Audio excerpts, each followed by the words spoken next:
सुनिए,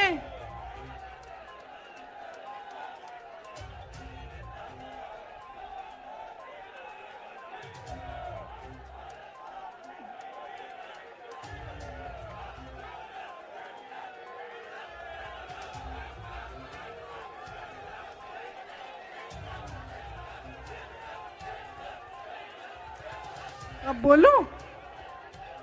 इजाजत है? मेरे यूपी के भाइयों, बोलने दो। देखिए, यहाँ पे बैठे हुए मेरे मन में एक पुरानी बात आई।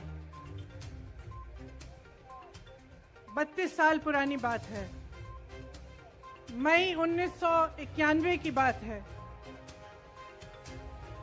मेरे पिता की शव यात्रा तीन मूर्ति भवन से निकल रही थी। अपनी मां के साथ और अपने भाई के साथ हम एक गाड़ी में बैठे थे। सामने भारतीय सेना की एक ट्रक थी, फूलों से लदी हुई थी। उसके ऊपर मेरे पिताजी का शव था। थोड़ी देर काफिला चला, 5-10 मिनट चला। फिर राहुल कहने लगे मैं उतरना चाहता हूं। तो मां ने मना किया। उस समय सुरक्षा का भी बहुत उठा, तो मां ने कहा नहीं, तुम उतर नहीं सकते। राहुल ने जिद की, नहीं मैं उतरूंगा। मैंने मां से कहा मां उतरने दो। राहुल गाड़ी से उतरा,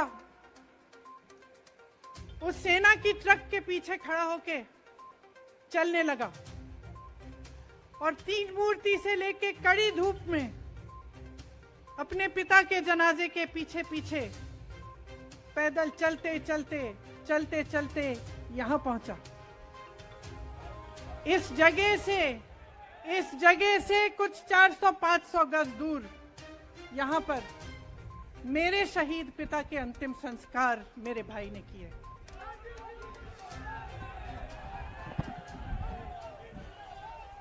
सुनिए, वो चित्र मेरे दिमाग में अभी भी है, मेरे मन में है। मेरे पिता का शव इस तिरंगे झंडे में लपेटा गया था। इस तिरंगे के नीचे मेरे पिता का शव था और उसके पीछे चलते चलते मेरा भाई यहां आया। उस शहीद पिता का अपमान भरी संसद में किया जाता है। उस शहीद के बेटे को आप देशद्रोही कहते हैं, आप मीर जाफर कहते हैं, उसकी आप मां का अपमान करते हैं। आपके मंत्री मेरी मां का अपमान भरी संसद में करते हैं। आपके एक मुख्यमंत्री कहते हैं कि राहुल गांधी को पता भी नहीं है कि उनका पिता कौन है। आपके प्रधानमंत्री भरी संसद में खड़े होकर कहते हैं कि ये परिवार नेहरू नाम को इस्तेमाल क्यों नहीं करता। पूरे परिवार का अपमान करते हैं। कश्मीरी पंडित समाज के रिवाज का अपमान करते हैं, जिसके तहत एक बेटा अपने बाप के मरने पर पगड़ी पहनता है, परिवार की परंपरा को आगे बढ़ाता है। लेकिन आप पर कोई मुकदमा नहीं होता। आपको 2 साल की कोई सजा नहीं मिलती। आपको जेल की सजा नहीं मिलती। आपको संसद से कोई बाहर नहीं निकालता। आपको मना नहीं करता कि 8 सालों के लिए आप चुनाव नहीं लड़ सकते। क्यों? मैं पूछना चाहती हूं क्यों? आज तक हम चुप रहे हैं।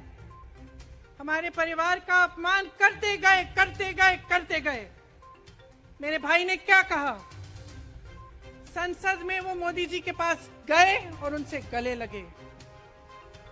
मेरे भाई ने कहा मैं आपसे नफरत नहीं करता हूं, मेरे दिल में आपके लिए कोई नफरत नहीं है, हमारी विचारधारा अलग है, लेकिन हमारी नफरत की विचारधारा नहीं है।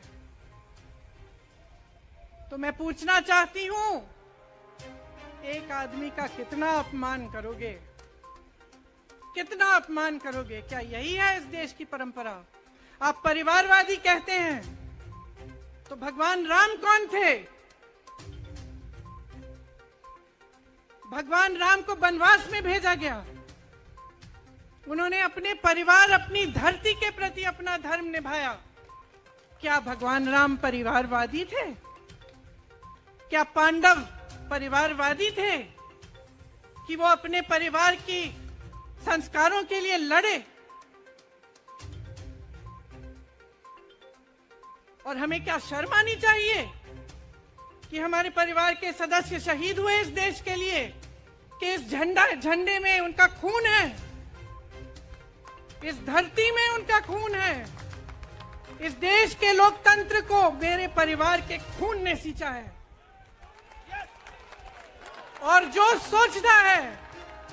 सोचता है कि हमें अपमानित करके हमें डराएंगे, हमें धमकाएंगे, जो सोचता है कि तमाम एजेंसियों को लगाकर हम पे छापे मारकर हमसे कुछ भी कर ले, हमको हमें डराएंगे, वो गलत सोचते हैं। हम डरने वाले नहीं हैं। हम और मजबूती से लड़ेंगे। हम इस देश के लोकतंत्र के लिए कुछ भी करने के लिए तैयार हैं।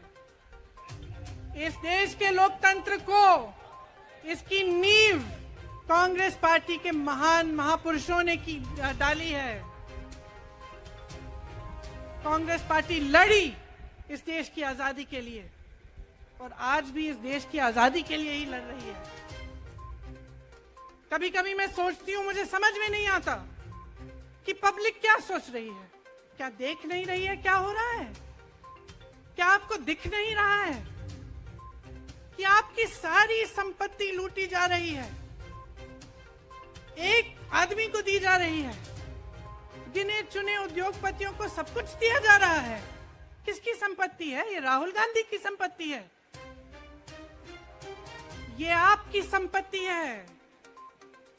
ये पीएसयू किसके हैं? किसके लिए बनाए गए?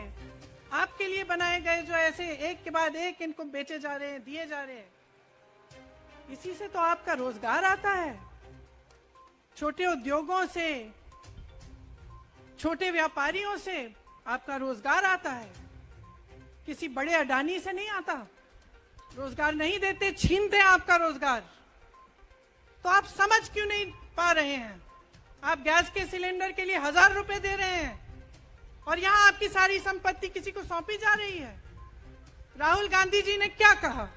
अरे कौन सा इतना बड़ा जुल्म कर लिया कि आपसे 2 सवाल पूछ लिए, जवाब नहीं दे पाए ना, घबरा गए। और जो अहंकारी होते हैं, तानाशाह होते हैं, क्या करते हैं? जब सवालों का जवाब नहीं दे पाते तो पूरी सत्ता को लेकर जनता को दबाने की कोशिश करते हैं। जो सवाल उठाता है उसको दबाने की कोशिश करते हैं।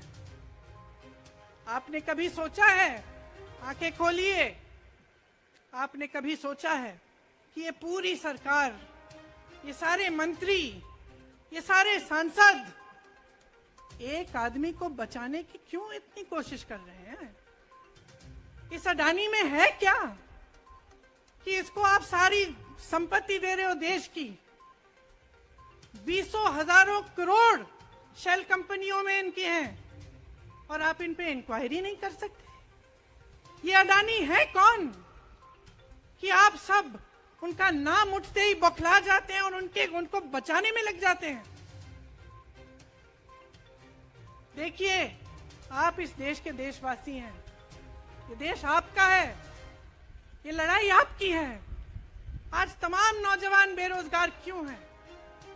हम इश्तिहार तो देख रहे हैं, होर्डिंग देख रहे हैं, मदर ऑफ डेमोक्रेसी लिखा है, कहते हैं कि हमारी अर्थव्यवस्था बहुत तेजी से आगे बढ़ रही है, तो इतने नौजवान बेरोजगार क्यों हैं?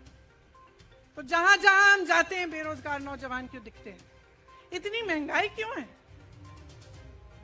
इतनी महंगाई क्यों है? क्या आप इतने बड़े काम कर सकते हो लेकिन एक गैस सिलेंडर का दाम कम नहीं कर सकते? आप छोटे व्यापारियों की मदद नहीं कर सकते? आप रोजगार नहीं बनवा सकते? तो फिर आपकी सरकार किस काम की है? लोगों को दबाने के लिए है? या अडानी जी को आगे बढ़ाने के लिए है। तो आज ये समय आ गया है कि हमें गंभीरता से सोचना पड़ेगा।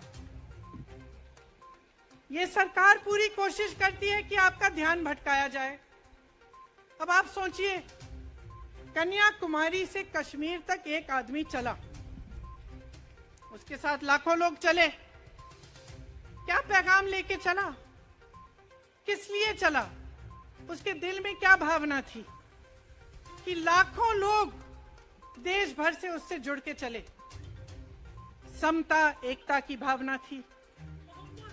आज आपके सारी मीडिया, आपके सारे मंत्री, आपके सारे सांसद, आपके सारे कार्यकर्ता कह रहे हैं कि राहुल जी ने विदेश जाकर देश का अपमान किया, राहुल जी ने एक वर्ग का अपमान किया। क्या एक आदमी जो कन्याकुमारी से लेकर 5000 किलोमीटर कश्मीर तक चल के ये रोज रोज कहता है कि इस देश को एक होना चाहिए, सबको समान दृष्टि से देखना चाहिए, क्या ये आदमी देश का अपमान कर सकता है? क्या ये आदमी एक वर्ग का अपमान कर सकता है?